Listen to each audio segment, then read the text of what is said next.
Saudações, estimado telespectador, e também aos internautas que estão sempre ligados à programação da Strong Life. Sejam bem-vindos a mais uma edição de Governação. Este nosso encontro que acontece todas as quintas-feiras, pontualmente às 15 horas e 30 minutos. Desta vez também não fugimos a regra, trazemos alguns temas que marcam a atualidade política nacional, nomeadamente as queixas apresentadas esta semana pela Ordem de Engenheiros de Moçambique ao Presidente da República relativamente à proliferação das universidades que, segundo a Ordem, tem estado a vender ou distribuir certificados e, como consequência última, são as qualidades, ou seja, são as obras sem a devida qualidade que põem em risco a vida de muitos moçambicanos no país. Vamos olhar também para a obrigatoriedade das confissões religiosas, organizações não governamentais decretarem ou publicarem os relatórios das suas despesas e receitas, isto no âmbito da proposta de revisão da lei sobre a prevenção e combate ao branqueamento de capitais, mas também o financiamento ao terrorismo. Como último ponto que elegemos para esta edição, relativamente a esta deslocação da seleção dos Nojos Mambas, que será obrigada a jogar fora de portas, concretamente na África do Sul, e os custos estão avaliados de aproximadamente 3 milhões de meticais. Vamos, portanto, fazer uma análise a estes temas que elegemos para esta edição. Para já conto com a presença de Darcy Rodrigues, a quem quero saudar. Muito boa tarde, seja bem-vindo a mais uma edição de Governação. Boa tarde, Felipe. Saudar a si, saudar aos telespectadores. E obrigado mais uma vez por estar neste programa. É sempre um prazer estar aqui a partilhar ideias no sentido de trazermos aqui um posicionamento em relação às questões que nos são abordadas dia a dia no nosso Moçambique. Muito bem. Dentro do instante também contamos com a presença do engenheiro Mourinho e João Massango para o debate em torno dos temas que elegemos. Para já, vamos avançar com o seu ponto prévio, que tem a ver com os 47 anos da criação da PRM. Mais uma vez, obrigado pelo convite. É sempre um prazer estar aqui. O meu ponto prévio está relacionado com a celebração dos 47 anos da existência da PRM. Desde já quero felicitar, não é, a Polícia da República de Moçambique pelo seu aniversário, assim que é. Mas eu olho esta felicitação no sentido de que é uma felicitação um pouco vazia, no que refere àquilo que chamamos de resultados e a existência da própria Polícia da República de Moçambique. Sabe-se, a priori, que a Polícia da República de Moçambique tem sido caracterizada essencialmente por uma grande falta de honestidade. É um dos ramos a nível das instituições públicas em que não zela, sobretudo, pela honestidade. Quando se fala da Polícia da República de Moçambique, a sociedade moçambicana só olha para os corruptos. E como prova disto é o informe prestado pela PGR, a Assembleia da República, em que a Polícia da República lidera o ranking das instituições mais corruptas de Moçambique. Portanto, é uma celebração vazia, no meu ponto de vista, e que é preciso trabalhar-se mais no sentido de honrar aquilo que foi a formação ou a criação desta organização, que é efetivamente trazer um bem-estar à sociedade, prestar serviços aos cidadãos, o que até então não se tem visto com muito rigor, não se tem visto a polícia ao lado dos cidadãos, tem se destacado sobretudo pela desonestidade. Então, mostra ainda que a Polícia da República de Moçambique não está comprometida com aquilo que é a agenda dos cidadãos, não está a honrar a bandeira que juraram no processo da sua formação em relação a defender a soberania, defender os cidadãos que fazem parte do nosso Moçambique. Mas também esta é uma questão que eu penso que está muito relacionada com os critérios de seleção, critérios de entrada na polícia, porque se nós estamos a falar de uma polícia corrupta, isso nós vamos justificar pelos próprios critérios de seleção. Para um polícia entrar naquele ramo é preciso pagar 50 mil meticais, pagar 100 mil meticais para ingressar no processo da formação. Então, parte-se do princípio de que quem faz o investimento, claramente que deve ter um retorno. para dizer que a Polícia da República, os nossos polícias, estão a olhar para aquilo que estão a fazer atualmente, o seu ranking, como um retorno do investimento que eles fizeram. Quer dizer, eles pagaram para estarem lá na formação, então é preciso trazer um retorno daquilo que eles usaram para pagar. Então, a culpa não é, no entanto, dos próprios polícias, mas é responsabilidade também do nosso Estado, que é preciso parar com essas questões de corrupção para se entrar na polícia, e que é uma questão muito séria, porque é esta polícia que garante a segurança do país, mas se nós olharmos para a desonestidade da polícia, estamos a reparar essencialmente que não está a prestar aquilo que são os seus efeitos para os cidadãos, não traz nenhum benefício. Então eu quero exortar que haja muita responsabilidade, que haja muito trabalho no sentido de honrar aquilo que é a criação da própria instituição em defender os cidadãos e prestar serviços aos próprios cidadãos em Moçambique. Fazendo uma ponte a esta análise que faz dos 47 anos, na saudação feita ao Presidente da República pelos oficiais da PRM, o Comandante-Geral anunciou que cerca de 200 instruendos foram, neste caso, afastados neste último curso, efetivamente por não ter-se observado alguns critérios de seleção. Será este o início, efetivamente, para uma mudagem naquilo que é a postura da formação da polícia do nosso país, numa altura também em que a questão dos raptos parece mais do que nunca estar a beliscar aquilo que é a atuação da lei e ordem em Moçambique? Bom, a ser verdade, isto é muito positivo, do meu ponto de vista, mas é uma coisa que nós temos que sempre referir. Uma coisa é o discurso político, outra coisa é a realidade, é aquilo que acontece dentro da prática. No entanto, se isto for realmente o que está a acontecer, é muito positivo no sentido de que precisa-se fazer alguns reparos no próprio processo de seleção. Isto foi constatado, está sendo implementado na prática. Isto traz uma positividade em relação àquilo que é o processo de seleção, o processo da admissão dentro desta instituição, que é muito importante na história, é muito importante para preservar a segurança, para preservar a paz. Estamos a falar aqui atualmente do terrorismo, mas, por exemplo, nós podemos olhar o Teatro Operacional Norte. A nossa polícia, a nossa segurança moçambicana, tem o Teatro Operacional Norte como local para trazer subsídios a eles próprios, para beneficiarem-se a eles próprios. Não no sentido de que estão a ir lá combater pela segurança nacional, mas estão a ir lá fazer dinheiro, estão a tornar-se capitalistas dentro do Teatro Operacional Norte. Então, se isso está sendo realmente observado, é muito interessante, porque vamos ter, daqui a algum tempo, muita qualidade dentro da polícia e vamos cortar essencialmente essas questões de corrupção que assolam a polícia da República de Moçambique. Muito bem, esta altura já contamos com a presença do engenheiro Mourinho, também Mohamed Yassine, a quem também quero saudar. Muito boa tarde, sejam bem-vindos a esta edição de Governação. Eu quero começar pelo engenheiro Mourinho, vai saudando também os telespectadores internautas e lançar logo o seu ponto prévio para esta edição. Muito obrigado. Como disse, eu quero saudar os telespectadores que acessam neste momento a Strong Life TV, aos internautas também, que são muitos que têm estado a acessar esta televisão, e também saudar aos moçambicanos na diáspora e aos meus colegas painel, incluindo, portanto, assim, caro. Como ponto prévio eu trago dois temas, que são pequenos, mas são muito expressivos. Primeiro tem a ver com a guerra na Ucrânia. Se é que se está lembrado, eu penso que de programa a programa, enquanto perdurar esta guerra, eu sempre hei de trazer alguma questão relacionada com esta guerra, portanto, como ponto prévio. O que eu queria falar alertar sobre as consequências negativas que poderão advir da prevalência desta guerra.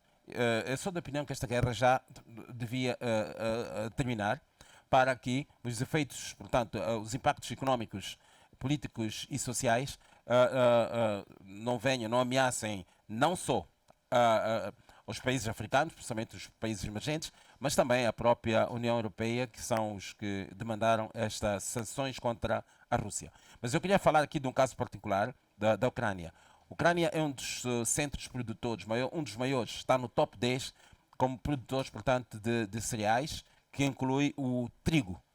Eu não tenho muita certeza, mas penso que o trigo que nós consumimos provém, se não é da Ucrânia, mas é da Rússia, mas os dois são produtores mundiais. Só para dizer que no top 10, primeiro está a Índia como o maior produtor deste cereal, e depois temos a Rússia em segundo lugar, em terceiro lugar a os Estados Unidos, depois o Canadá e por aí em diante, sendo que a Ucrânia ocupa, portanto, nesse ranking do top 10, ocupa o 8º lugar. Não obstante ocupar o nono lugar, aqui é uma particularidade que, enquanto que os outros países eles produzem e uma parte significativa consomem e outra parte do excedente eles exportam, a Ucrânia, ao contrário, eles consomem muito pouco do que produzem, mas eles exportam a maior parte da sua produção para diversos países. Daí que esta guerra, se continuar, se prevalecer a guerra, então penso que muitos países do mundo irá se ressentir, portanto, da questão dos cereais, neste caso do trigo. Este é o meu primeiro ponto, mas tenho um segundo ponto que tem a ver com cosmografia. Eu queria aqui partilhar com os telespectadores e convosco, portanto, dois conceitos na cosmografia. Um chama-se afélio e outro perihélio. Portanto, são dois conceitos que existem na astronomia. Que o primeiro, que é afélio, é quando a Terra, portanto, na sua órbita em redor do Sol, que é o astro-rei, portanto, se localiza no ponto mais distante, mais ou menos a cerca de 152 milhões de quilómetros. Ao passo que perihélio, portanto, é quando a Terra orbita e encontra-se num ponto mais próximo, relativamente mais próximo do Sol, a uma distância de 147 milhões de quilómetros. Neste momento, pronto, nós estamos num período de transição para o inverno. Vai se verificar, portanto, no mundo, aquilo que chamamos de afélio. É quando a Terra se afasta, portanto, coloca-se num ponto mais distante, a 152 milhões de quilómetros. E, naturalmente, isto aqui vai, como efeito, vai se caracterizar por um frio um pouco atípico em relação às outras épocas, portanto, de inverno. E, naturalmente, acompanhado a isto, poderão acontecer alguns incômodos, como tosse, constipação, doenças assim, respiratórias, para o qual as pessoas devem se prevenir tomando precaver-se, portanto, isto, tomando muita vitamina para manter a sua imunidade em alta. Eu pedi a produção, portanto, isto está a ilustrar, portanto, aquilo que eu falei há pouco tempo, tem o Sol, de maneira que a órbita da Terra em redor do Sol, ele não faz uma circunferência perfeita, ele faz uma espécie de uma elipse, de maneiras que às vezes está um bocado próximo, relativamente próximo, às vezes está distante, sendo que agora ele vai estar mais ou menos a 152 milhões de quilómetros da Terra. Portanto, foram esses dois pontos que eu trazia como ponto prévio para hoje. Muito obrigado, engenheiro Mourinho. Mabde assim, agora é consigo. Obrigado. Cumprimentar meus colegas de painel e assim que nos ouve e vê de casa. E aproveitar também a cumprimentar toda a equipe de Strong Life que torna esse programa possível e parabenizar mais uma vez vocês e agradecer pelo convite. Olha, o ponto prévio que eu trago tem a ver com a perda aos poucos da soberania que Moçambique vai seguindo. Moçambique é um país rico em termos de recursos naturais, mas pobre em termos de liderança política. Olha, Moçambique é dono, hoje em dia, de uma das maiores reservas de gás, não é? Mas quando a gente olha para aquilo que é a Sasol, a gente tem que assumir que são os sul-africanos que levaram a Sasol. São eles que comandam aquilo que é o nosso recurso natural. Quando a gente vai falar do alumínio, vai perceber que são os sul-africanos também que levaram o alumínio. Quando nós falamos do carvão, estamos a dizer que são os brasileiros, os indianos, os australianos que levaram esse recurso natural que é nosso. Estamos a falar agora de Cabo Delgado, os recursos que lá tem, e estamos a dizer que os americanos e os franceses levaram esse recurso também. Olha, somos um país que tem todos esses recursos que, divididos por todos nós, estaria todo cidadão moçambicano rico, mas está todo cidadão moçambicano pobre por uma fraca governação.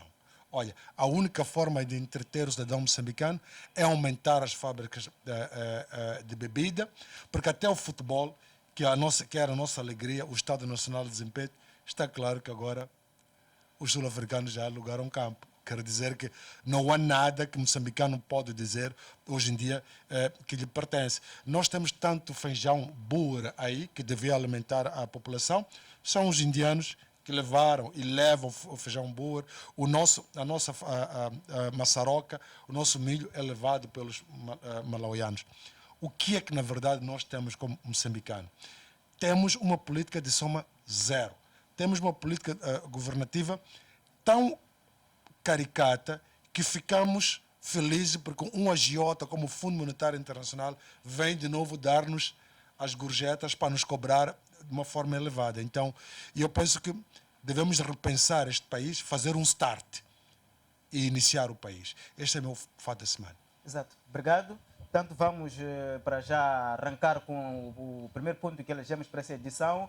Tem a ver com queixas apresentadas pela Ordem de Engenheiros de Moçambique ao Presidente da República, que apontam para a proliferação de universidades no país, e facto também que tem culminado com a má qualidade das obras, a questão da corrupção. Engenheiro Mourinho, quer começar mesmo por si. Talvez é verdade que não é das áreas de engenharias de construção civil, mas por ser engenheiro, esta ideia de que há instituições de engenharia em número superior do que aquilo que o país precisa e, de certa forma, também está a propiciar para aquilo que é a questão da corrupção, que mina a qualidade das obras que são erguidas no nosso país. Como é que olha?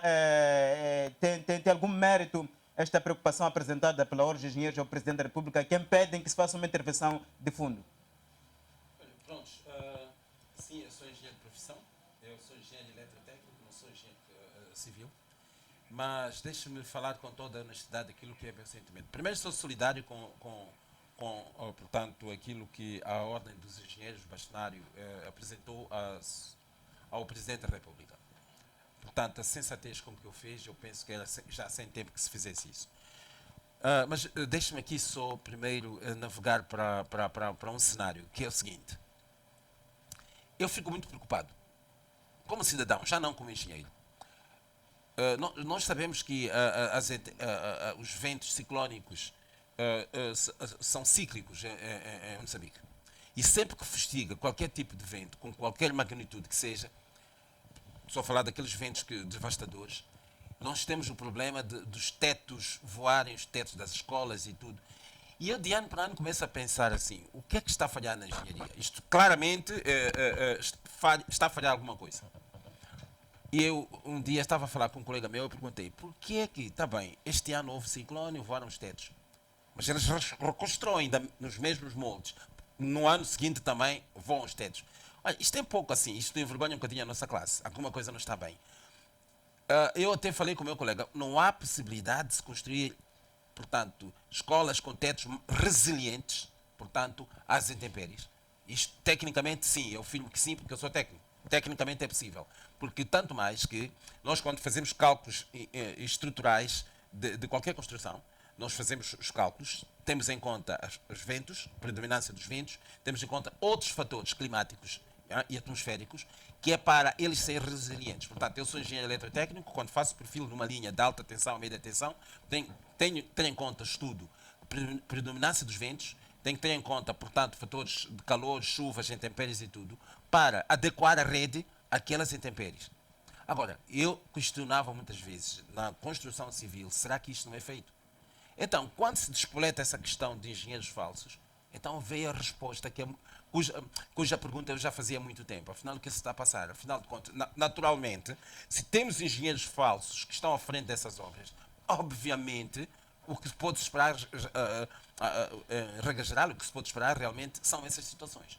Por isso que eu pessoalmente, isto é uma opinião pessoal, eu estou solidário com a Ordem dos Engenheiros e não tenho como contrariar aquilo que de facto foi dito ao chefe de Estado. E eles disseram isso na maior honestidade e se calhar clamando também pela ajuda no sentido de o governo, porque a figura do chefe de Estado representa, é o mais alto magistrado, para ver se realmente ao nível do governo se regulamente, se tome um conjunto de medidas que é para evitar a proliferação, não só de instituições de ensino que formam engenheiros sem qualidade, como também estancar de uma vez por todas, a existências de engenheiros e outros quadros falsos. Nós já tivemos aqui no passado recente alguém a passar por médico a fazer consultas no hospital central, e isto foi noticiado. Isto é grave, é muito grave. Então eu penso que há todo um conjunto de coisas, o sistema de controle, de fiscalização dos quadros, de comprovação se os quadros realmente são aquilo que são ou não. Eu penso que falha-se nestes itens todos. Então, eu acredito muito que depois desta abordagem, se calhar, e eu espero que a Ordem dos Engenheiros, eu não tenho dúvida nisso, esta Ordem dos Engenheiros seja mais atuante nesse aspecto. A culpa aqui estará mesmo no número maior das instituições que lecionam essas áreas, ou a questão da regulamentação aqui terá fugido um bocadinho aquilo que devia ser o controle das instituições e as pessoas que executam as obras no país, sobretudo as obras públicas, que é onde efetivamente o moçambicano paga pelo seu imposto para que se possa erguer uma ponte e no dia seguinte vai desabar. Olha, eu respondo assim desta maneira. Eu estava a escutar, portanto, aquela audiência que o chefe de Estado teve com a Ordem dos Engenheiros. A dado passo, se não foi o vice-pastorário, foi alguém mais ligado também à direção da Ordem, a dizer que falou da má qualidade de docentes que lecionam, que formam os engenheiros. Então, foi o bastonário que ele falou, má qualidade dos docentes, ou seja, os que estão a praticar docência, eles não têm a preparação em docência para formar engenheiros. E ele disse mais adiante que o país, sim, formou docentes para a engenharia. Formaram-se. Quando voltaram, naturalmente, eles foram desviados, uns são PCAs para outros cargos. Sendo que alguns, se não muitos até, dos que estão a lecionar, são, digamos, quadros moçambicanos, sem preparação efetiva para isso, desempregados, que foram para essas universidades como forma de ter emprego. Então, naturalmente, eu penso que para um assunto tão sério como esta, a abordagem não deve ser esta. Exato. Nós temos que ter docentes formados com formação específica para formar engenheiros. Isto não é brincadeira nenhuma. Então, por aí também falha. Eu penso que é a partir dali, eu analiso assim, a partir dali é que está os males todos que acontecem, a consequência, portanto, se calhar, desta abordagem. Muito bem.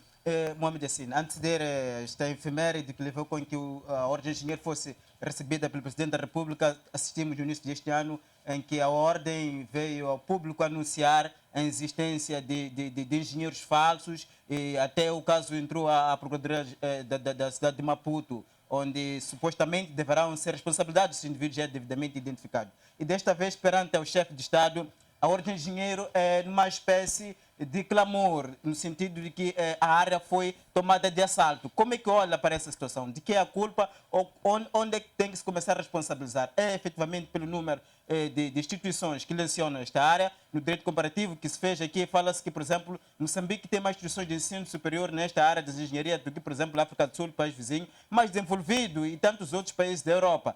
É efetivamente pelo número de instituições que lecionam, ou isto é mais um exemplo daquilo que é a fragilidade do funcionamento das instituições no nosso país?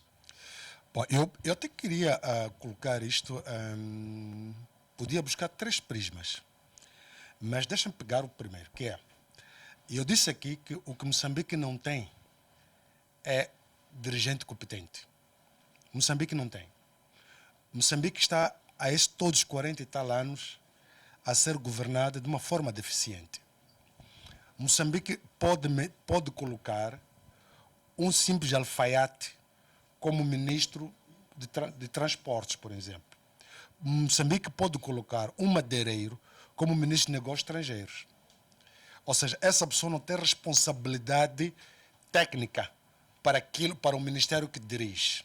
Olha, é um descalabro do ponto de vista de governo, quando o governo assume que tem que convocar os engenheiros para sentar com o Presidente da República para falar sobre uma classe. Olha, nós vimos há uns meses atrás os mesmos engenheiros a pegar-se com o antigo Ministro das Obras Públicas. Onde é que estava o Presidente da República? Não é ele o timoneiro desses todos os ministros? Como é que, se um país se desenvolve através de uma formação inicial, que é a escola primária, a educação parte pela escola primária. Se nós temos hoje em dia uma escola primária que vai daqui a uns meses a um exame e ainda nem tem os livros escolares com os alunos. Eu pergunto, não o aluno daqui da cidade, que 70% tem, os outros não, pergunta o aluno de Gavure, de Funhalouro, quando é que vai ter o livro escolar? Tu tens um ministro de ensino superior que não sabe até hoje qual é a função dele naquele ministério, ao ponto de, ainda recentemente, termos acompanhado, em que o secretário permanente fala de um projeto de computadores que dizia ele que estavam sendo entregues, e o ministro veio a dizer que, afinal de contas, isto nem saiu do papel. Mas o dinheiro foi orçamentado e disponibilizado.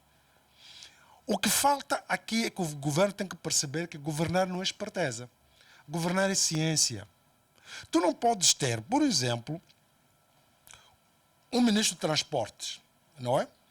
Que entende que o governo deve trazer os transportes para o país, transportes movidos a gás, e só tens 3, 4 províncias que têm acesso a gás para alimentar aqueles transportes.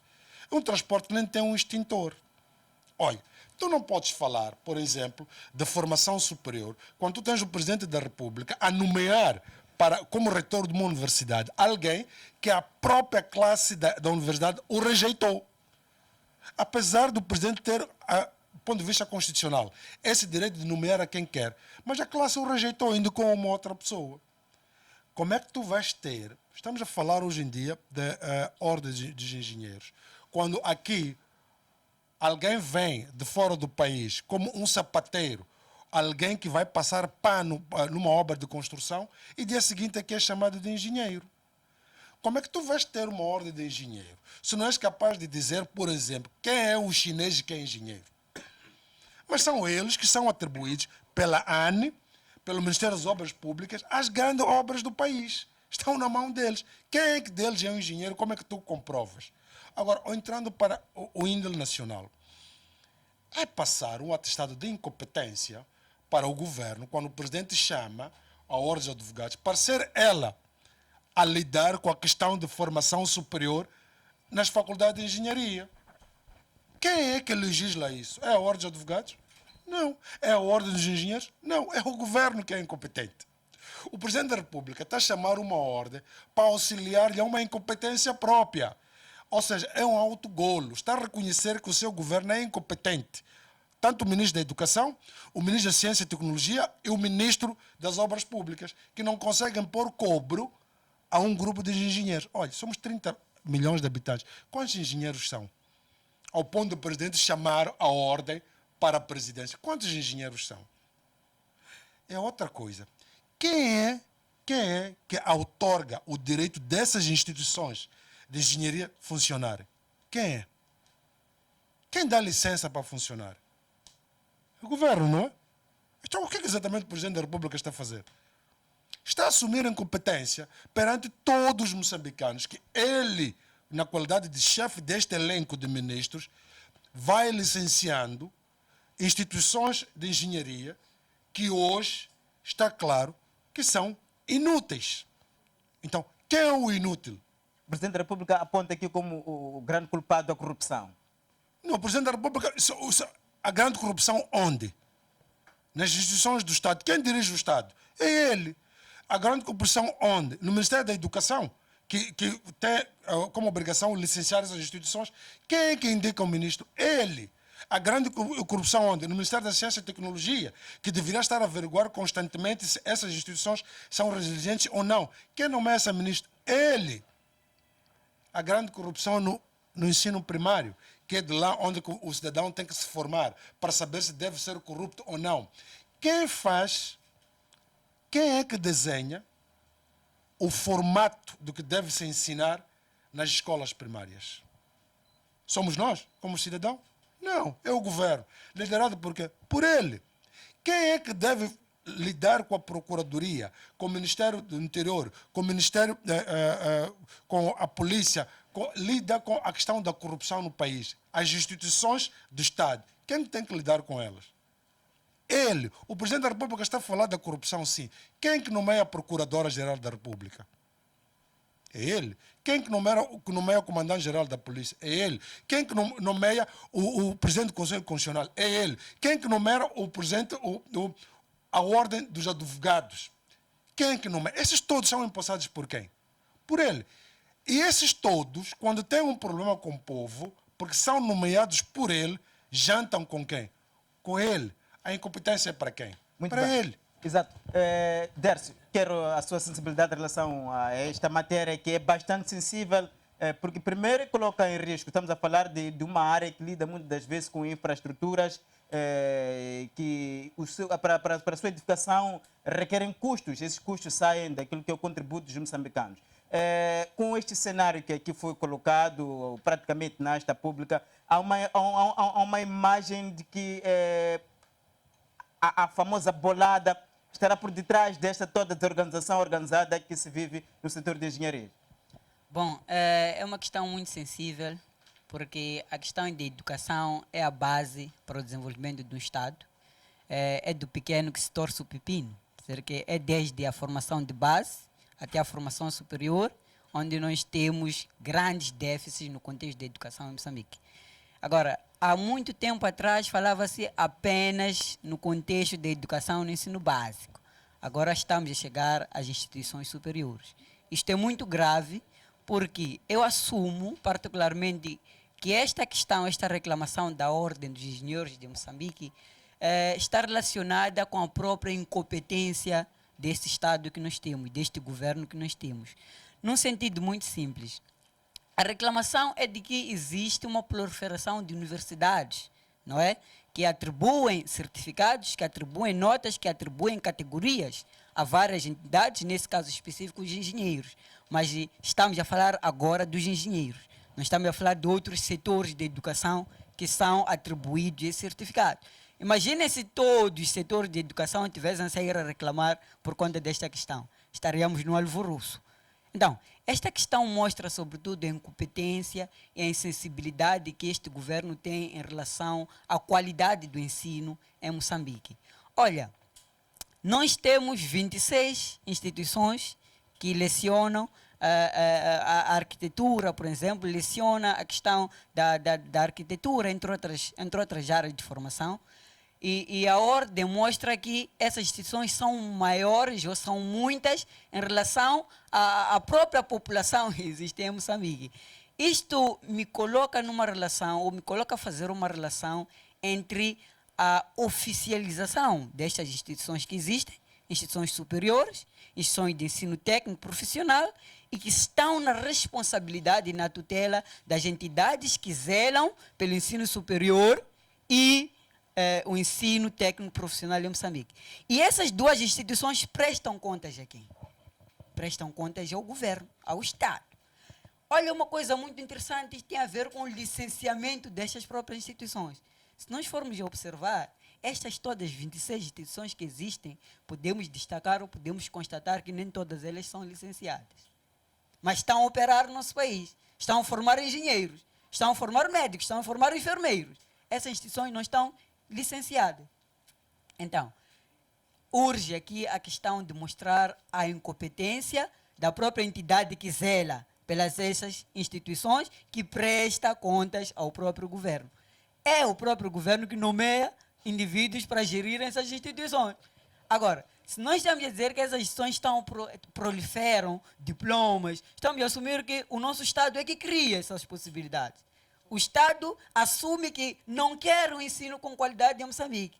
Quer simplesmente indivíduos que não vão fazer coisas boas, não vão fazer obras com grande qualidade. É uma situação negligenciada, o senhor entenderia essa leitura que está eu penso que isto trazer? é negligência, mas eu não chamaria de negligência. Negligência é você não fazer uma coisa, mas sabendo o que é certo. Mas o que eu digo é que o nosso Estado nem sabe o que é certo. O resultado é chamar o indivíduo que não tem nada a ver com a área para fazer gestão desta área. Nem sabe o que é exatamente certo, o que não é certo, é só apanhar o indivíduo e colocar ali. A reclamação fundamental da Ordem dos Engenheiros de Moçambique tem a ver com a qualidade e a formação dos professores. É uma coisa muito interessante que nós temos aqui a discutir em Moçambique. Olha aqui, uma das questões interessantes é mostrar que não é que nós não temos engenheiros de qualidade em Moçambique. Nós temos engenheiros de qualidade em Moçambique que podem, sim, colocar ou prestar bons serviços ao nosso Estado. Mas o que acontece é porque o Estado não tem interesse em ter serviços de qualidade nas engenharias, em outros setores que existem nos serviços públicos. Não tem interesse em fazer isto. Olha, Quando eles reclamam no sentido de que um indivíduo foi formado na Rússia na área de engenharia, depois chega aqui em Moçambique, é PCA, senta atrás de uma mesa, quando é que vai Ou exercer? sociedade de quadros. Quando é que vai- Há um investimento que faz para Exatamente. liderar setores, depois não Quando é que não vai exerce. exercer, mostrar o conhecimento que existe sobre essas áreas? Então, o resultado é mostrar essas instituições que existem a atribuírem notas. Mas há uma coisa também muito interessante que o Estado que parece não está a ver ou está a negligenciar esses fatores. Há uma questão que está relacionada com qualidade no ensino superior, depois, no ensino superior, sim, a nível das instituições públicas e instituições privadas. Olha que essas instituições que lecionam engenharias em Moçambique, maior parte delas são instituições privadas. De quem são essas instituições privadas? Membros São do dos Estado. detentores do poder político em Moçambique. São os detentores do poder econômico em Moçambique, que são as elites moçambicanas. São detentores dessas instituições, que nem sequer licenciam, depois vêm a reclamar sobre a qualidade do ensino. Olha uma coisa interessante. Quando existe um discurso na sociedade moçambicana de que um indivíduo, quando está numa instituição privada, não pode chumbar ou não pode reprovar. É um discurso que existe na sociedade moçambicana. As pessoas, quando vão para lá, não esperam chumbar porque estão a pagar. Agora, um professor que está a atribuir notas a esse estudante que não sabe nada, está a estudar, mas como não pode reprovar, deve ser atribuído nota, o que nós esperamos desse futuro engenheiro, desse futuro enfermeiro? Exato. Muito bem. Dercy, engenheiro, como sair desta situação? Parece efetivamente o país ter batido no fundo, como se ouve dizer. Este setor de engenharia, estamos a apontar aqui como estando numa situação caótica, mas também pode ser uma chamada de atenção no sentido de que todas as áreas de formação de ensino, sobretudo desde o ensino primário, há problemas sérios de formação e vão desembocando efetivamente nesta má qualidade da prestação de serviços. Aliás, em muitas instituições, são os próprios hospitais, reclama-se aquilo que é a qualidade dos atendimentos. É um pouco disto que pode estar efetivamente a infestar as instituições do nosso país. Como sair deste cenário em que parece que o Estado ficou capturado por essas pessoas que não querem que Moçambique obtenha qualidade de serviços para o seu povo? Muito obrigado. Eu vou responder a sua questão, mas eu queria primeiro discordar parcialmente, né? Da opinião do ilustre deputado Yacine, naquele ponto em que ele diz que neste país não há quadros competentes em Moçambique. Não, eu até me sentiria mal. Mas não foi o que eu disse. Eu percebi Não, assim. não foi Eu o que eu disse. percebi que não há quadros competentes neste país, está tudo Não, mal. o governo, o governo. É a colocação das pedras. A colocação das pedras do governo. Pronto. Coloca, por exemplo, um alfaiate para Pronto, conduzir. ok. Muito certo. Então, ok, eu entendi um pouco mal, porque eu logo iria dizer o seguinte, que, olha, este país tem quadros. Estou aqui Até- eu. Não há dúvida quanto a isso, mas a questão de fundo Pois é não. efetivamente esta. Olha, há muitos quadros competentes. Exato. O que está a acontecer é o seguinte, falta, portanto, adequar, fazer o seguinte, pegar quadro certo no lugar certo. É a única coisa que falha neste país. Do resto tem tudo para dar certo. Quadro certo no lugar certo. Está bem? É isto que está a coisa. E depois, o que eu acho é que tem que haver muito rigor na seleção, na formação. Tem que haver rigor, tem que haver qualidade, uma série de itens que é para... Porque perguntou-me agora o que fazer para trazer a situação, portanto, à normalidade, né? Este esforço tem sido feito, está-se a fazer este esforço, sim senhora. O que podemos aqui, talvez, o que podem aqui dizer é o seguinte, é que o esforço ainda está muito, muito minimizado, que exige-se mais para que, de facto, este país melhore. E eu vejo algum esforço no sentido de trazer a qualidade no ensino. O que podemos dizer, se calhar, é o seguinte, é que o esforço que está sendo feito é pouco. Tem que se imprimir mais dinâmica no esforço visando a coisa. Nós temos estado a ver ali, há muitas discussões que têm estado a acontecer, mesmo ao nível da educação, do Ministério da Educação, no sentido de revisão curriculares. Tudo isto são esforços que tendem, portanto, a melhorar a qualidade, portanto, do ensino. Isto está claro que é necessário. Eu estava há dias a conversar com um colega meu de trabalho. estamos a falar que a grande discrepância que existe entre o ensino privado e o ensino público.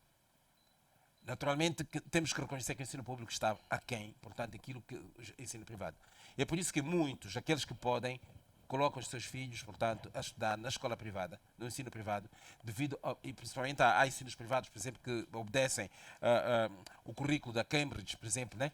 Porque a qualidade de ensino é completamente outra. Né?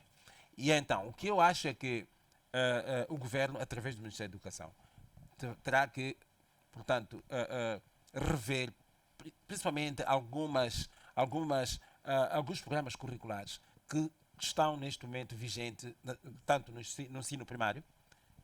Ensino primário, de facto, é fundamental, como disse o deputado Yacine, porque é daqui que se começa Não tudo. se pode querer um engenheiro de qualidade se no início da formação a criança não foi penso que eu embutida de fato. recomendaria que o governo apostasse muito no ensino pré-primário e o ensino primário de primeiro e segundo graus, no sentido de imprimir muita qualidade e depois também essa qualidade passar para outros níveis de ensino superior. Eu penso que se caminharmos Exato. assim, eu penso que Chegamos estaremos lá a um encontrar dia. Muito bem, assim, soluções. Os problemas já foram colocados à mesa.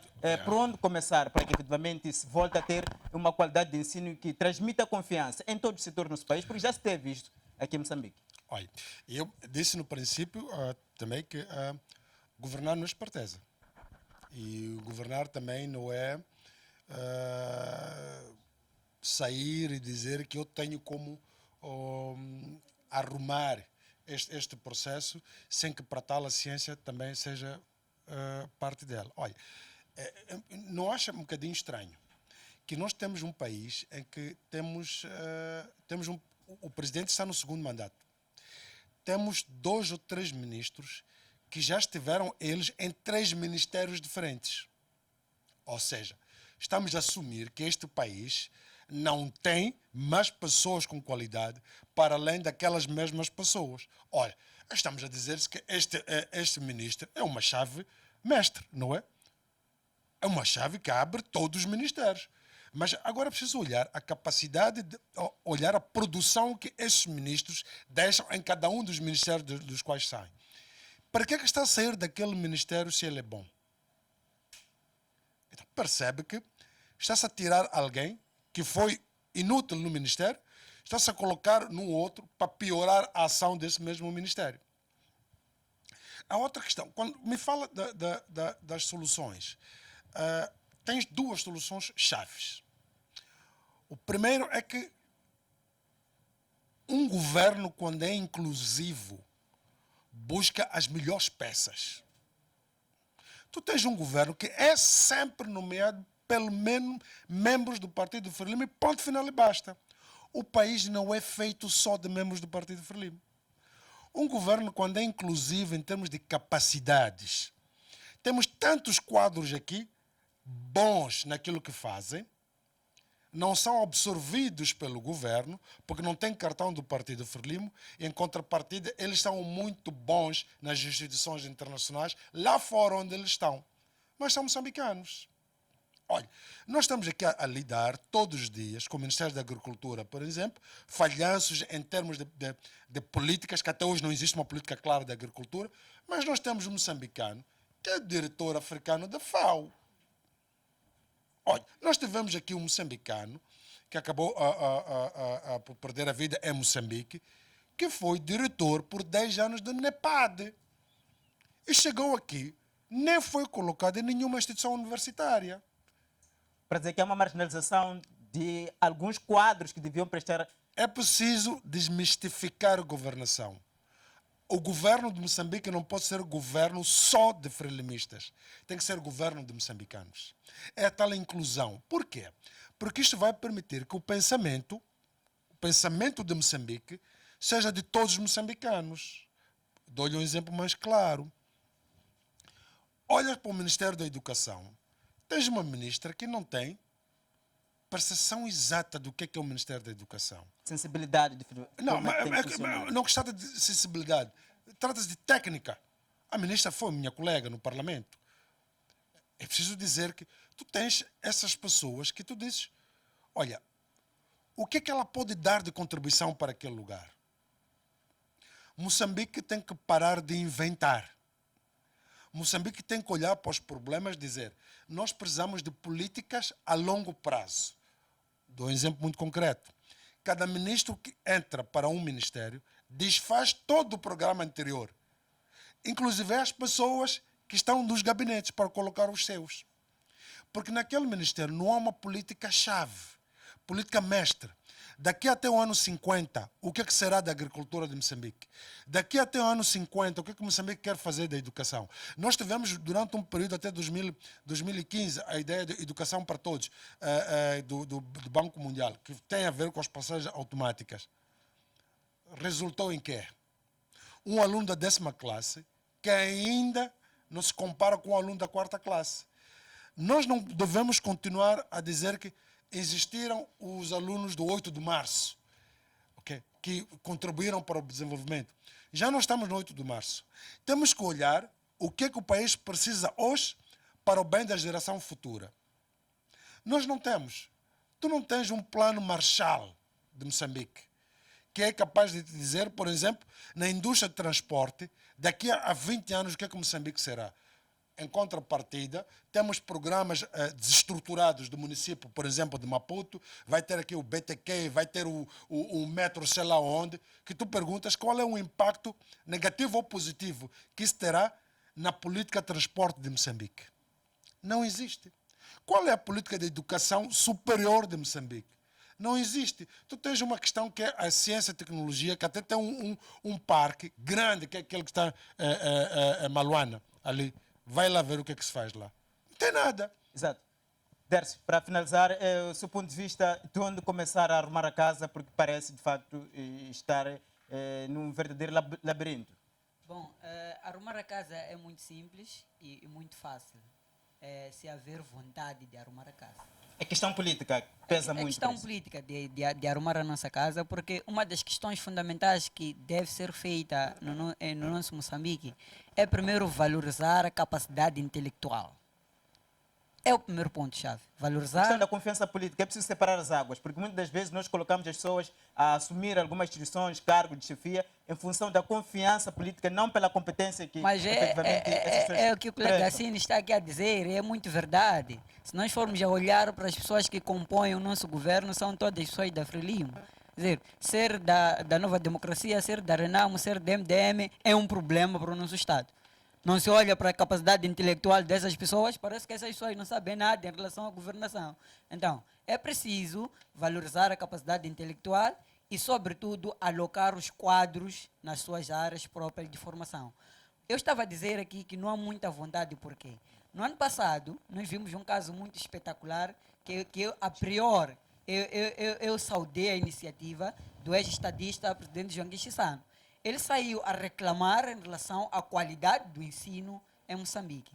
Em contrapartida, inaugurou-se uma instituição superior privada em Catembe, que é homenagem a ele próprio, a sua fundação, e estamos a registrar maiores instituições já sendo desenvolvidas desde lá até a atualidade. Para dizer que não há muita vontade de se olhar para a qualidade, de se olhar para a relevância da governação intelectual do nosso Estado e que é preciso, sobretudo, deixar de governar por experiência.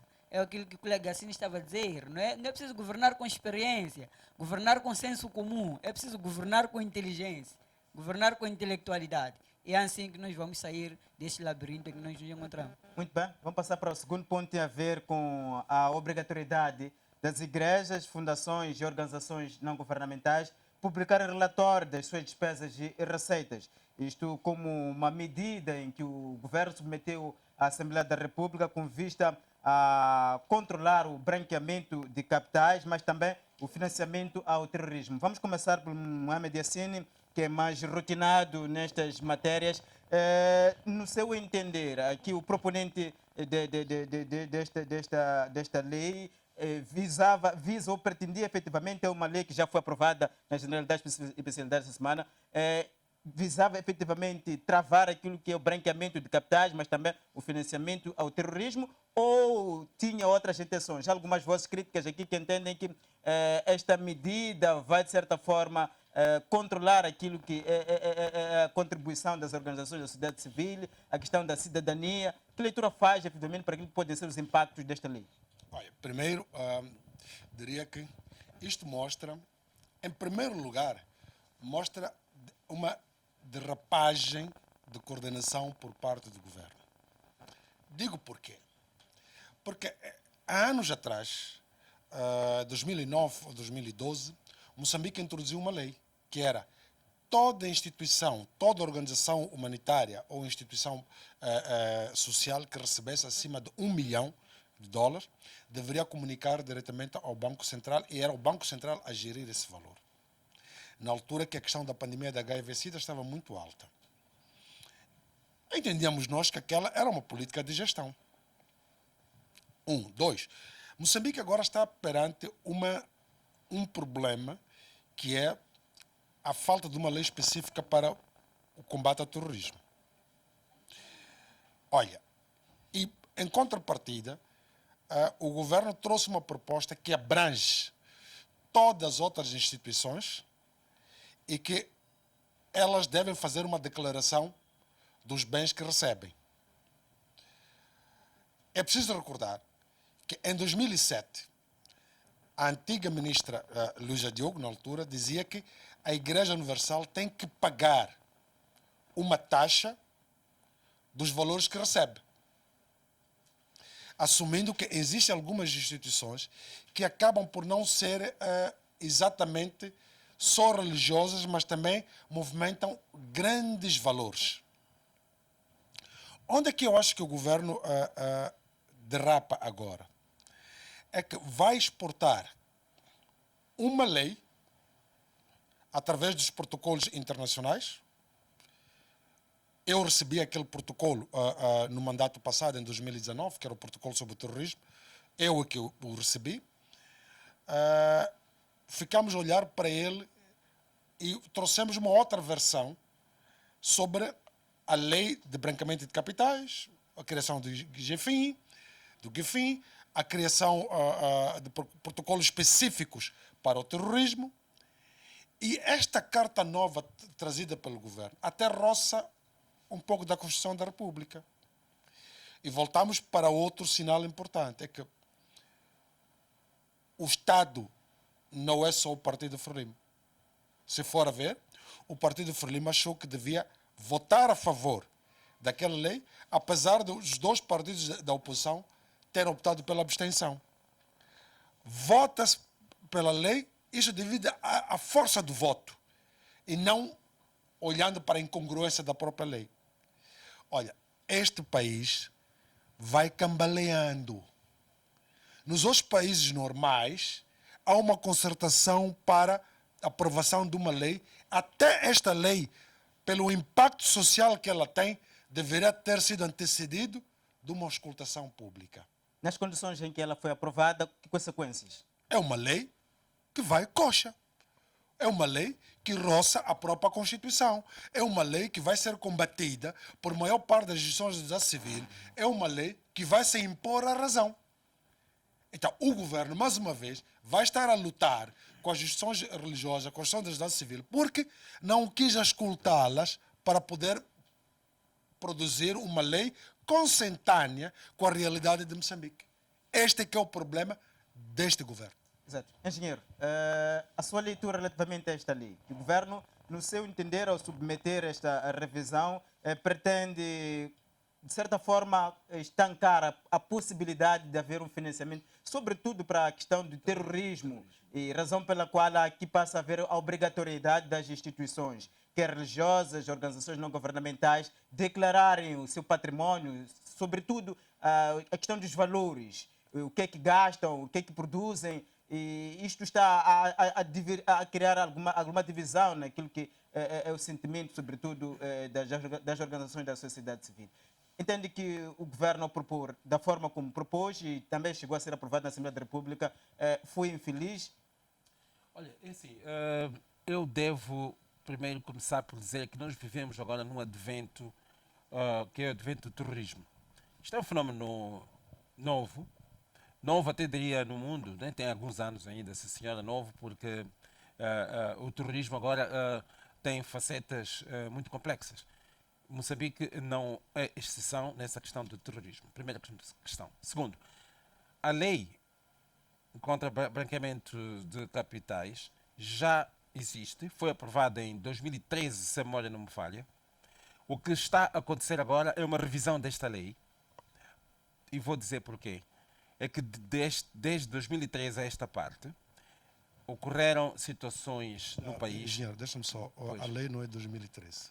2013, Não, a lei não. de branqueamento de capitais. Não.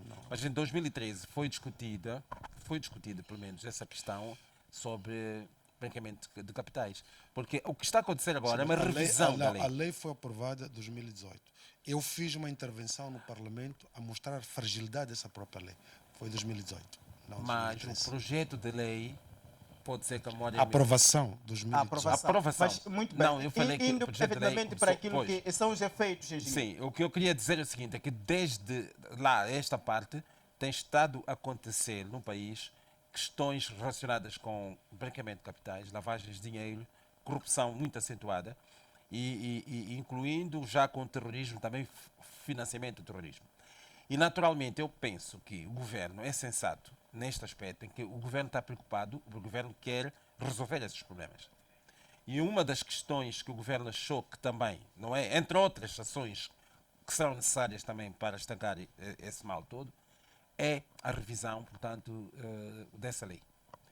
E incluindo, portanto, nesta lei algum articulado e tal que possa estancar essa questão, portanto, de branqueamentos de capitais que tem estado a ocorrer nos últimos tempos.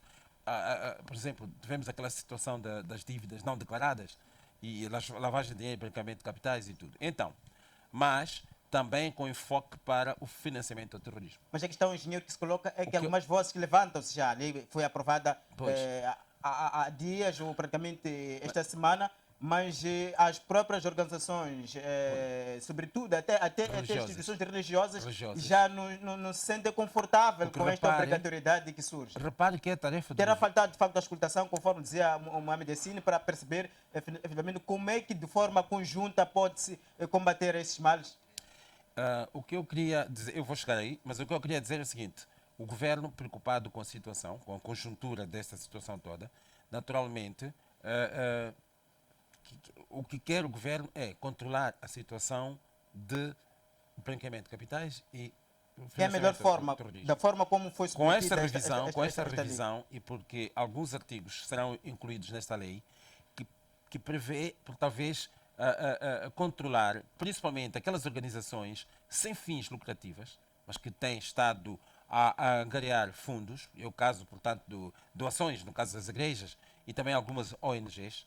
Eu penso que é legítimo um governo, eu penso que isto também faz parte das ações do governo, controlar os dinheiros. O governo de qualquer país do mundo controla os fluxos financeiros que as organizações têm. Há pouco tempo aqui o deputado sempre falou de uma lei que qualquer organização que, portanto, possa encaixar no seu coisa $1 milhão, imediatamente tem que comunicar. Isto é de lei, é lei. Porquê? Porque o governo tem que controlar esses fluxos financeiros.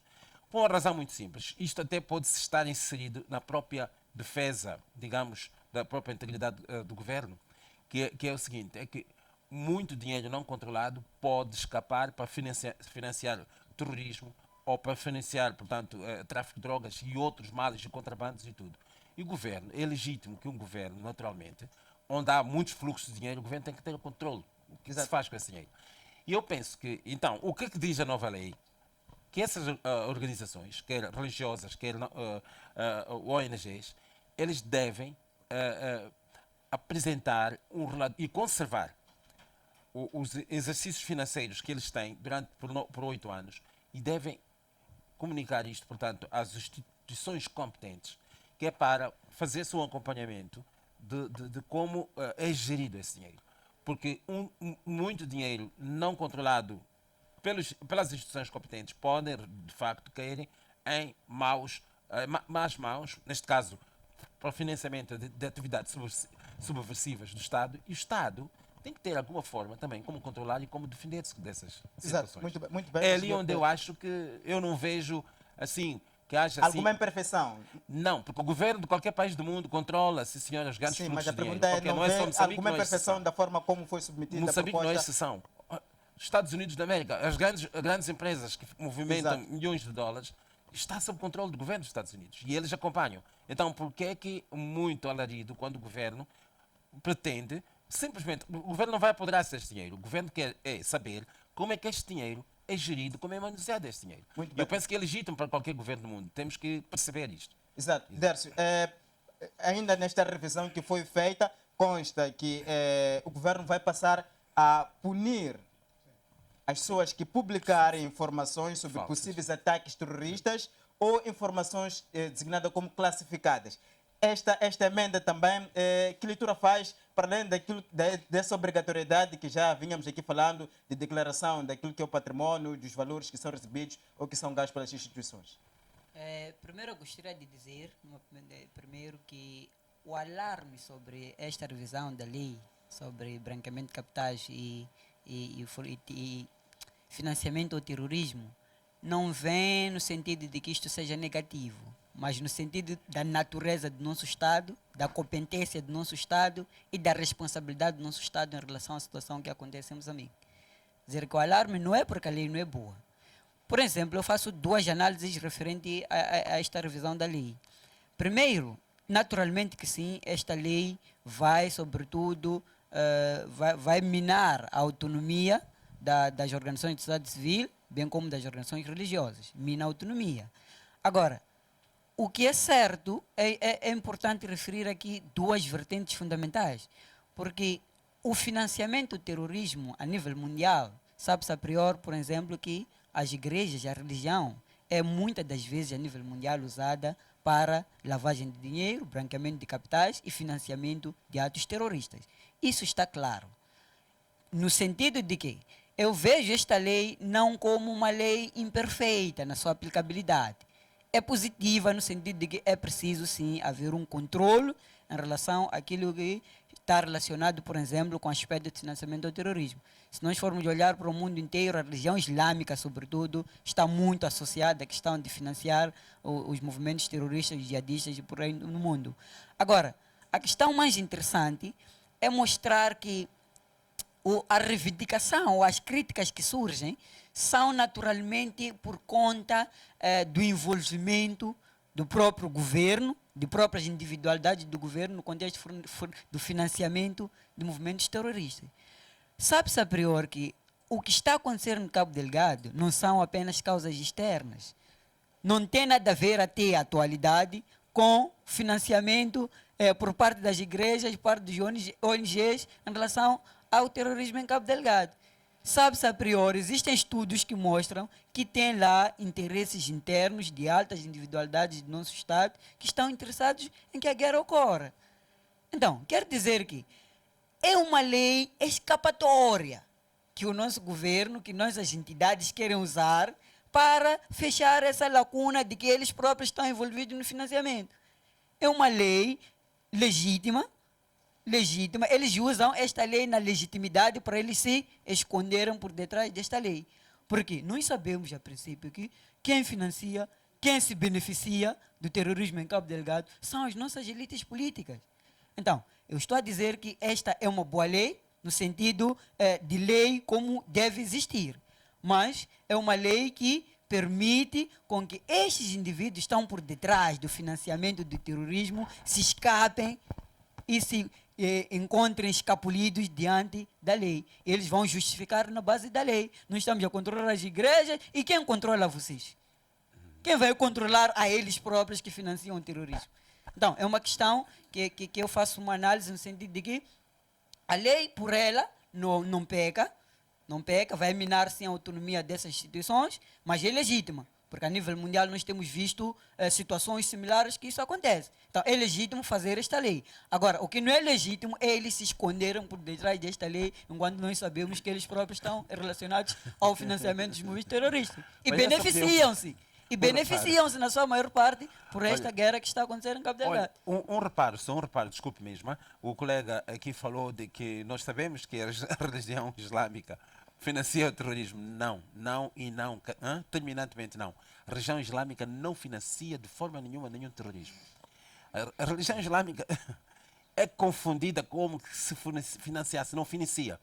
Algumas pessoas que intitulam-se islâmicos e têm os seus empreendimentos e têm algum fontes de renda, eles financiam em nome do Islão. Mas não é a religião islâmica. Por favor. Exato. Esse reparo é importante, eu não podia deixar passar. Muito bem, A engenheiro. religião Eu queria pedir sua análise islâmica muito rapidamente. condena. Relativamente às sanções que constam desta revisão de lei, a indicação de que as pessoas que publicarem informações ou alerta de mensagens sobre ataques terroristas, e mensagens falsas neste caso, que não sejam verídicas, corre a um risco de serem detidas ou presas no intervalo de 2 a 8 anos, mas também a quem publicar informação classificada, ou que seja segredo do Estado relativamente a esta componente de combate ao terrorismo, pode ser sancionada. Há também uma imagem de que pode estar aqui o governo a querer inibir, por exemplo, um debate público sobre essas questões essa questão de terrorismo.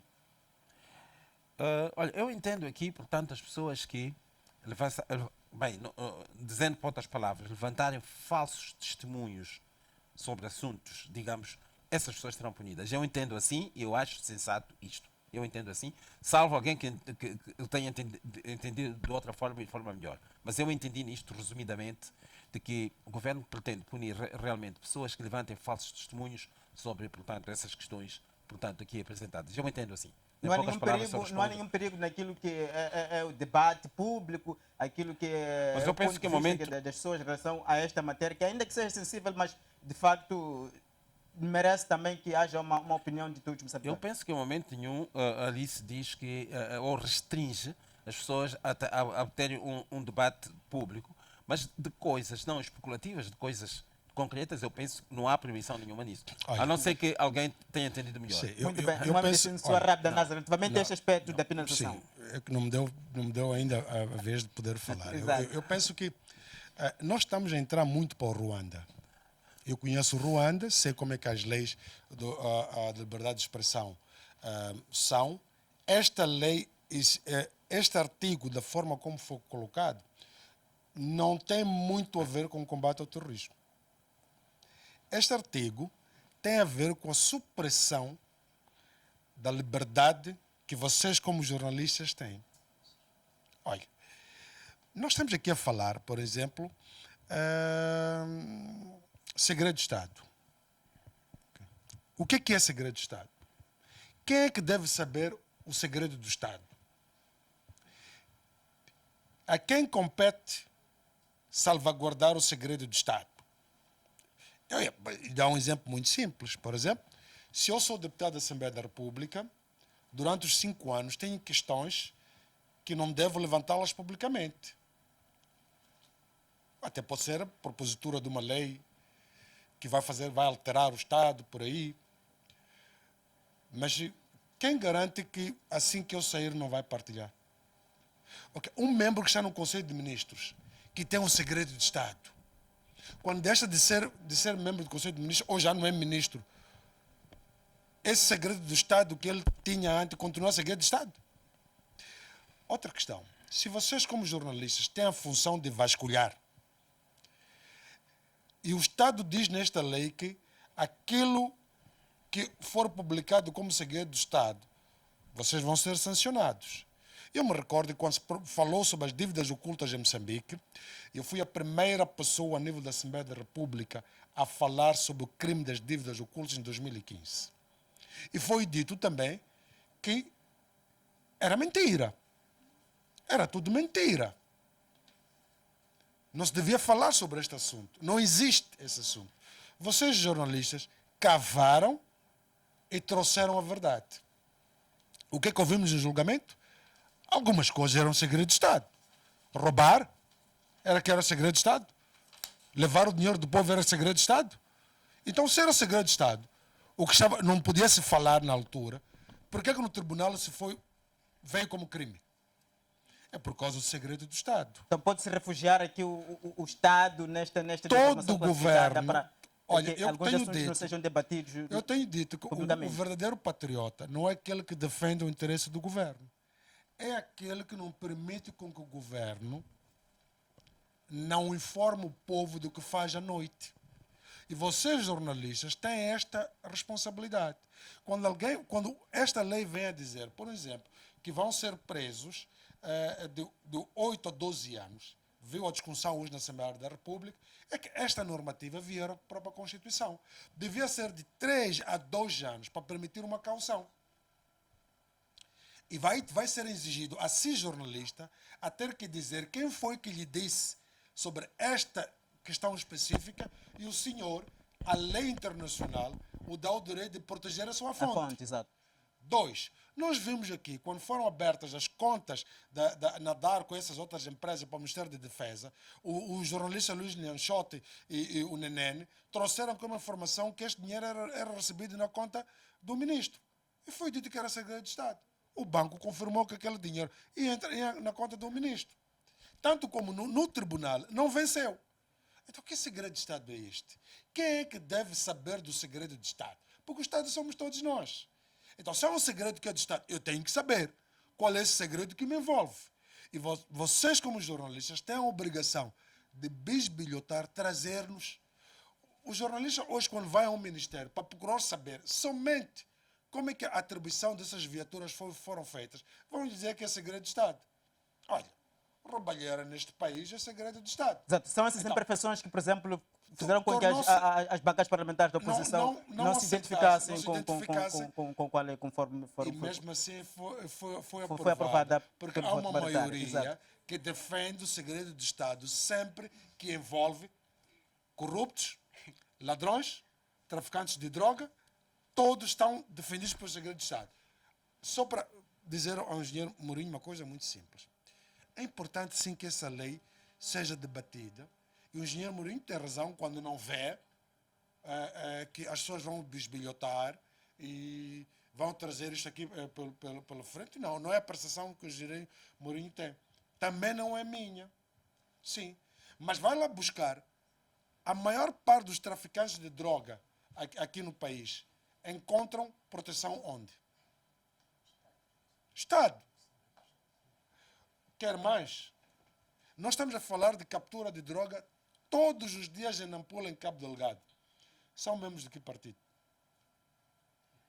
Exato. Financiam que partido? Permita-me senhores, permita-me estamos, fazer. Porque, mais uma só um vez, o segundo. poder Não, poder mas não político. não vamos, mas é para aí que eu estou a ir, Não engenheiro. vamos politizar. Não, mas Pertence a quem que está a ir partido? sou eu. Eu Eu assumo o sei. que digo. Então, Eu sei, o percebo. engenheiro não está. Eu é o que estou a fazer. Permita-me Muito bem, permita-me muito só um segundo. É um Não, eu segundo. percebo. 30 segundos, É um vamos temos que segundo. passar para outro tempo, estamos já 30 com pouco segundos tempo. Quero apenas. ouvir a vossa sensibilidade relativamente. Eu quero salientar uma coisa que é muito interessante em relação a esta lei está a colocar limitações ao próprio exercício da cidadania.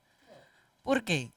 Ora, se nós conhecemos as informações do que acontece no Teatro Operacional Norte, nós conhecemos apenas de uma televisão. Houve um momento que jornalistas foram banidos de irem fazer reportagens em Cabo Delgado. Isto significa o quê? Se nós consumimos uma informação sobre o que está acontecendo em Cabo Delgado, é por Brito Simango e mais ninguém. Ele próprio tem autonomia de ir fazer as reportagens em Cabo Delgado e nenhum outro jornalista tem essa possibilidade.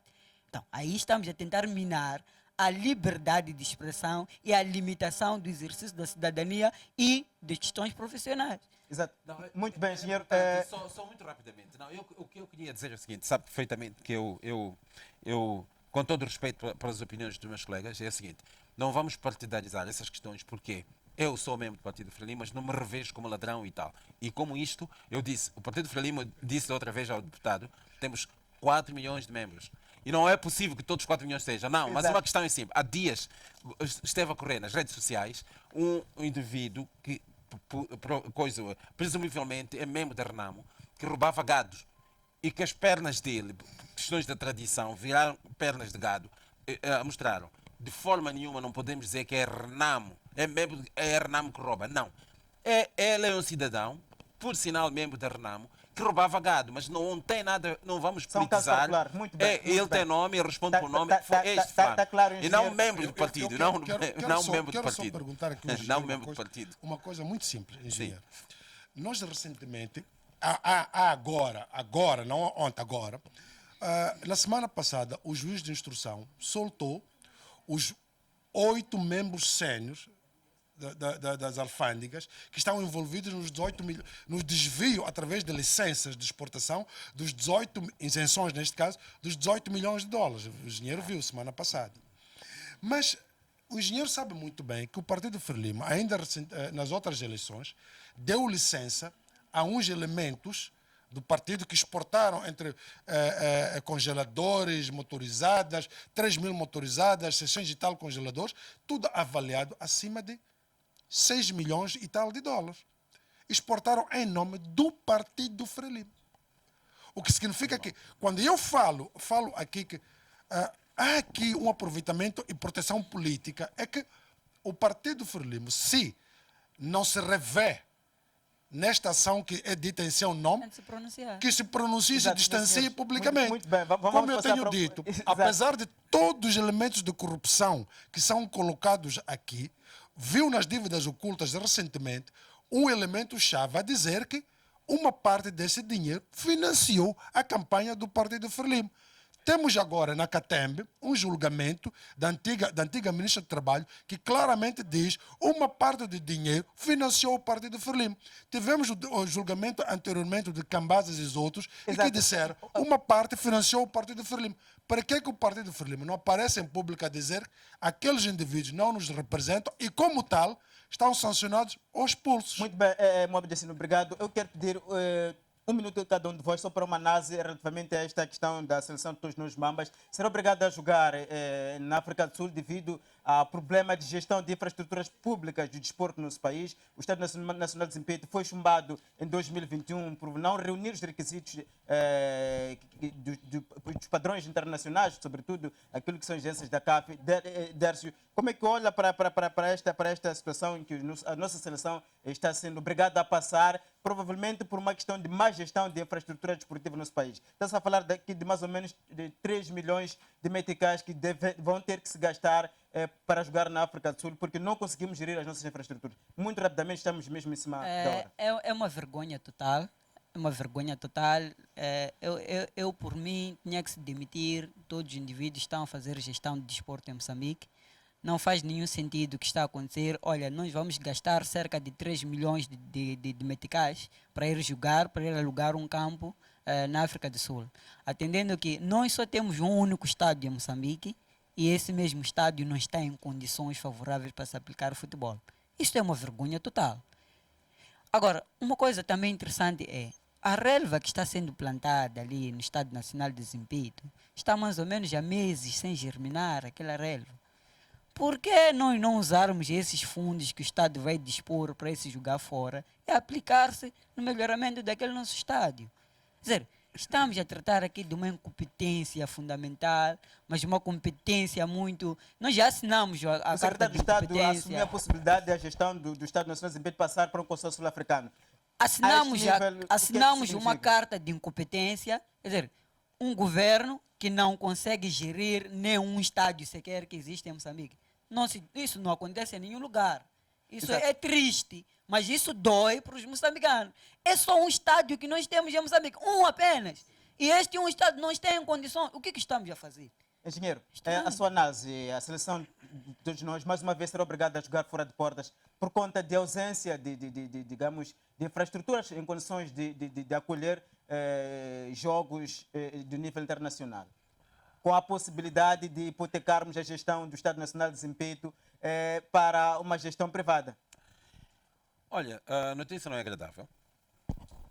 Falando a sério, não é nada agradável que nós não tenhamos, portanto, condições infraestruturais de desporto para acolher aqui, como anfitriões, este jogo. Neste aspecto, claramente, não saímos bem na fotografia. Isto O que é que estarão a fazer as pessoas que gerem o desporto? Agora, o que eu acho é o seguinte, é que o Estado Nacional é relativamente novo.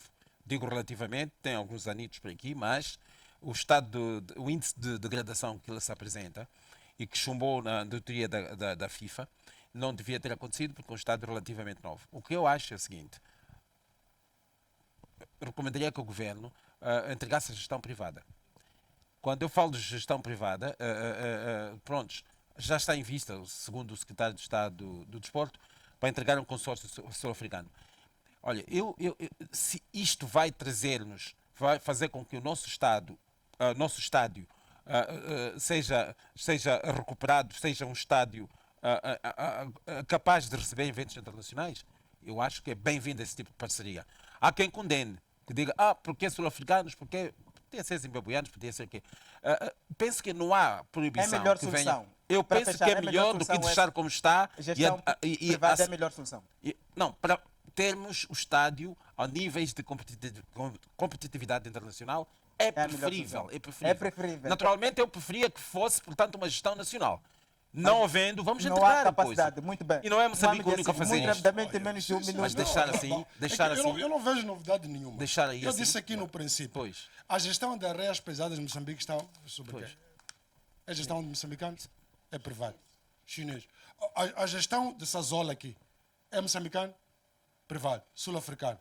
Está a falar aqui da gestão de futebol. Pois. Ok. Gestão do livro escolar. Prontos. Não futebol. Livro escolar. Olha, não vamos longe. Quem Quem está a está? gerir Não a vai. Para onde vamos SAA? com essa transferência Não, de deixa- responsabilidade? Gestão da nossa Força Armada em Cabo Delgado. É o Ruanda. É o Ruanda. Ok. Deixa o seguinte. Gestão dos assessores chaves do Presidente da República. Doutor Assine, só O que- para o que é que finalizar. moçambicanos estão a Só fazer? para Mas as finalizar. pessoas estão a Só fazer? para finalizar, Filipe, Não, nós as temos pessoas uma não podem situação olhar para inédita isto. em As Moçambique, pessoas não podem olhar para em isto como que bicho a de sete seleção cabeças. dos Mambas vai ter como o treinador adjunto de Chiquinho Conde um indivíduo deportado pela migração. Porque Nós os fomos documentos jogar não a estão Benin. certos. Olha que relação tem Moçambique com Benin. Ok, olha, Fomos ao Marrocos. ok, vamos assim. Vamos jogar futebol. O que é que impede o governo de parar 2 anos da seleção? Seleções sérias como Camarões, Costa de Marfim, por aí, pararam e criaram uma nova estrutura. E estão ali a dar frutos. Mas O que é Gilberto que Mendes obriga já tinha Moçambique feito essa todos abordagem. os dias Já tinha ter feito que- essa abordagem. Vamos parar, Gilberto Mendes. O secretário de Estado É falou. preciso parar-se com e o eu- futebol, fazer o Se seu for refresco. necessário, Reformular, é mano. necessário Exato. parar para a coisa. Não, só uma questão que eu quero dizer. Essa questão de gestão de estrangeiros gerir um empreendimento nacional não é novidade e não é perigo. As pessoas não podem olhar para isto como bicho de 7 cabeças. Quem está a gerir a SAA, que é a empresa de aviação a sul-africana, se não houve uma mudança recentemente, é um estrangeiro, não é sul-africano. Quem está a gerir a Musal não é moçambicano, claramente, que está aí. É isso tudo que eu estou a Mas dizer. isso não é novidade. É que Não as pode- pessoas não pode ser olham. problema. Mas eu As penso pessoas que- pensam que chamar os Não, mas eu penso que o problema não é esse. Não é. Chamar os sul-africanos Não é. é o nível que nós caímos. Sim. De incapacidade própria de gestão. E é um É assim, estádio ainda apenas, assim, é um apenas. Ainda assim, eu só. prefiro, desde o momento que faz se traga muito realmente, sentido. devolva ao Estado Resultados. Nacional Sim, uma sim, coisa. sim, Muito bem, meus senhores, o Não. tempo não dá para mais. Pois. Assumimos Foi a com muito competência gosto coletiva. Mas é que assim, estive estádio aqui consigo apenas, para, nós convosco podemos para essa gerir. edição. Voltamos daqui a 7 dias para mais uma edição de Governação. Até lá, fico com os votos sinceros de continuação de uma excelente tarde.